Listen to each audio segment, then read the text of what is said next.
পর্যন্ত দেখতে হবে। তো চলো বেশি কথা না বলে আজকের এই ইন্টারেস্টিং ভিডিওটি শুরু করা যাক। এই লিস্টের 10 নম্বরে কিন্তু থাকছেন হাইপার69। তিনি তার ইউটিউব চ্যানেলে মূলত বিভিন্ন ধরনের টুর্নামেন্টের হাইলাইট ভিডিও আপলোড করে থাকেন।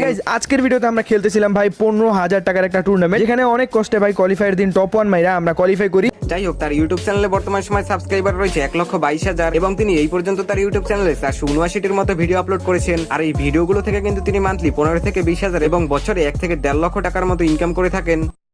এরপর 9 নম্বরে কিন্তু থাকছেন দাদা এক্স গেমিং। তিনি তার ইউটিউব চ্যানেলে সাধারণত সিএস র্যাঙ্ক পুশ এবং বিভিন্ন ধরনের চ্যালেঞ্জ টাইপের ভিডিও আপলোড করে থাকেন। দেখো নরমালি যদি আমি তোমাদেরকে বলি, সব ইউটিউবারই এখানে অটো ম্যাচ অফ করে দিয়ে বিআর র্যাঙ্কে ডো ভার্সেস স্কোয়াড খেলে, কিন্তু আমি যদি বলি তোমাদেরকে, আজকে আমি ঠিক এইভাবে সিএস র্যাঙ্কে ডো ভার্সেস স্কোয়াড খেলবো। যাই হোক, তার ইউটিউব চ্যানেলে বর্তমান সময় সাবস্ক্রাইবার রয়েছে 1,20,000 এবং তিনি এই পর্যন্ত 247টির মতো ভিডিও আপলোড করেছেন। আর এই ভিডিওগুলো থেকে কিন্তু তিনি মান্থলি 25 থেকে 30,000 এবং বছরে 2 থেকে 3 লক্ষ